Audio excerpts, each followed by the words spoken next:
Hey guys, Welcome back.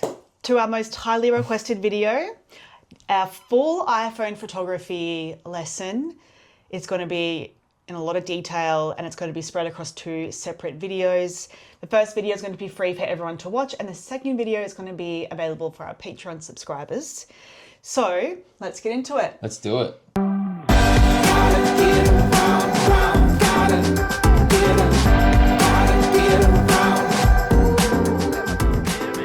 We actually shoot our iPhones more than you probably realize. Well, especially me. All of the content that I shoot on my social media is predominantly on my iPhone because it really is that good. And I get questions a lot like, what did you shoot this on? And people genuinely think that we've shot some photos with our $10,000 camera when really it's just the iPhone 17 Pro that I have right now, which is we want to teach you guys exactly how to shoot photos like you're shooting with a $10,000 camera. Yeah. So that's the goal. And you really can do it with these new phones. They're that powerful and the cameras are insane. Like sometimes I will be putting stories up on Instagram off my iPhone and people are like, did you film this on your Canon camera? I'm like, no, this is like a straight iPhone video. Yeah, so photos and videos, you can get like insane footage. And that's what we want to be teaching you guys today. We want to show you how to shoot photos like these that we've shot recently on our travels from Japan, in Fiji. Like this kind of quality is what we want you to end up being able to shoot at the end of this. And you'll be able to. Yay. So before we fully get into this video, if you don't know already, but we've got two other videos we've just released in the past three, a lighting one, a composition one, and an iPhone tutorial one. It's the full breakdown of our iPhone settings. Yeah. It's very in-depth and really recommend watching that before you start this. Pretty easy to follow along as well. And it's really important to watch before here because this video we're not going to be going into depth about our settings. We're going to be going to depth how to use certain features. So start with the settings video if you haven't already. That is inside our Patreon. And now we're going to get into it. Let's start. Woo! Let's get into, we've got, how many features are we going to run over? Every feature. Yeah, we're going to run over every feature that we think is important and... I think there's about 8 or 9 that we're going to run through right now. And the first one is... ProRAW. ProRAW. This is one of the newer features. I think this has only been on the last three iPhones. From the 15 onwards, you can use this feature. So ProRAW is my favorite feature on the iPhone personally, and a feature that not enough people utilize when taking photos. And this is what's going to make your photos stand out and make them look like they're taken on a $10,000 camera. The difference between RAW photo and your normal iPhone photos is a normal iPhone photo is 12 megapixels, where the Pro is 48 megapixels, so it's a lot larger of a file size. So you have to imagine when you're taking a photo, it's made up of pixels, and the higher the pixels in the photo, the more high quality it is and more dynamic range you're going to get when editing it. But the problem with that is that the file size is much larger. They're huge, yeah. So you want to pick and choose. Be selective. Don't shoot RAW all the time. When would you suggest shooting RAW, like the best time? I like shooting RAW when it's low light, and I also like shooting RAW when it's like a sweeping landscape, when I want more detail as well. If I'm taking just like a fashion photo, sometimes I do RAW. If I know that I want to post it on Instagram as a header, I might choose RAW. Would you do RAW if you were doing like a portrait of yourself, like a really nice like... Yeah, I would. Yeah. I think just like something that you want it to look a bit more professional, just toggle on RAW. But don't be using it for everyday run-of-the-mill, taking photos of your lunch for your Instagram story, unless you're a food creator. Yeah, but like if it's just for like, you know, your Instagram stories or, you know, just some Facebook posts or whatever, I probably wouldn't suggest it. But it's definitely a really cool feature of these newer iPhones because you do really get so much more dynamic range. Yeah. So much more. It's like the same megapixels as our Canon camera, I'm pretty sure. Yeah, the quality is just, we will never shut up about ProRAW on the iPhone. Quickly, this is how you turn ProRAW on. You go to settings, you go to camera, you toggle on Apple ProRAW, and then when you go into your camera, you're going to see at the top left here a button that says HEIF. You're going to click on that to then activate the RAW feature. So it's really easy to access when you want to turn it on and when you want to turn it off. And remember to turn it off though. Yeah, I think it'll automatically turn off if you don't already have that as a preserve setting. Yeah. So if you want to preserve the RAW and you want to always shoot on RAW, then go into preserve settings and turn on Apple ProRAW. But we don't do that because we don't want to shoot everything in RAW, and we want to be selective about what we're shooting in RAW. Yeah, definitely. So overall, it's great. Quality's great. Yeah. File size are massive. Don't shoot it all the time. Yeah.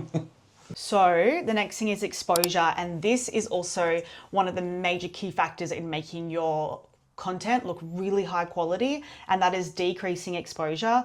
We have a preserve setting, or I have a preserve setting to the exposure to minus 0.7. So every time I open my camera, the exposure's already decreased. Now, the thing with exposure is it's going to expose to the darkest element of your photo or your video, and that often leads to blown out skies, and it's not balanced. So if that happens, you can't get the overexposed parts back. So it's important that you know how to balance the exposure on your iPhone, and we're going to show you how. Here is a perfect example of how to work with exposure on your phone. So where you tap is where it's going to expose to. So when I tap on the inside, it completely blows out the sky, which I don't necessarily love. Or you can tap on the sky and it adjusts to the sky.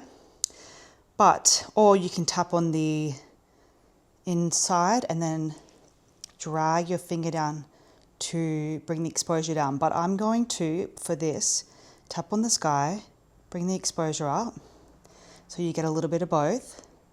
And then when I hit record and I move around, we're facing another issue. The exposure is automatically adjusting itself. And to fix that and to get a much cleaner shot is you want to click, hold, lock, then you can adjust your exposure to your liking. And then when you're filming, it is not going to adjust the exposure or the white balance. So it's a more consistent video.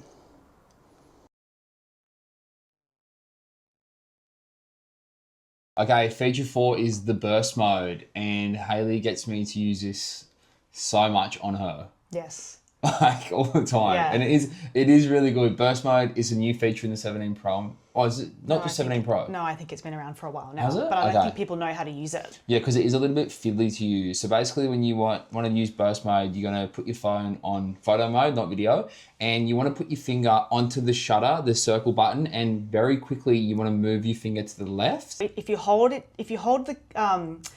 the button down for too long, it'll switch to video. So you kind of have to be really quick about it. You've got to be really quick. And then once you do that, once you get your finger on the circle and swipe across to the left really quickly, it's going to take a photo in a burst sequence. So, you're getting like in 30 seconds, you could take 200 photos or whatever it is. Yeah. It's like a super, super high shutter speed. Super high shutter, sorry, should I say, not shutter speed. Action on the iPhone, which is great for like, what would be the best examples of using? Well, how I use it, and I feel like a lot of girlies like to use it, is if they're like wanting to get different angles and poses, and the iPhone can be quite slow if you're just like going bang, bang, bang. Yeah. It can be super slow. And then you miss moments, but I just get called a burst, and then I move around, I do different poses, or maybe you're moving around or you're twirling or you're shooting something that's moving, then you put on burst, and then that captures 200 photos until you let go of your finger. So you want to swipe, hold, and then you can see it counting how many photos it's taking. Then you let go on the number that you are happy with. Yeah, it's a good way to capture movement really well. Yeah. And it's basically like if you're shooting on a camera and you're shooting on high-speed continuous, this is the iPhone version of that. Yes, but you're probably thinking, but that's taking so much space in my phone. I don't want to do that. This is where it's really good on the iPhone, because then you can go into burst mode, you can then select the ones that you want, then you can save those and delete the rest. Yeah, it goes into its own little folder inside your Photos album. Yep. So it's like you don't have 200 photos in your album. Yeah. You click on the folder, which is in your Photos album. It's super, super easy, and all the photos are there. So it's not taking up like all this space in your album, which is also unreal. And burst mode also stops the iPhone from doing that auto exposure where it blows out the shadows and everything on its own, which is very frustrating. That's also a way to stop it if you're getting like a cute outfit pic or something. If you want to watch part 2, you can head over to our Patreon. What we cover in that is the 7 different lenses that your iPhone has and how to Yep. use them. 7, you might not even know that you have 7 lenses, but you do. We also go into how to use portrait mode and use the aperture as well. Which is a great feature. Yeah, very cool. That's always fun to play around with. And then we go into macro shots and how to get photos like this. And then we talk about composition and lighting with the iPhone as well. So if you want to come and watch and join for the rest, head over to our Patreon. You already might be part of the Patreon, so we'll see you over there. See you there.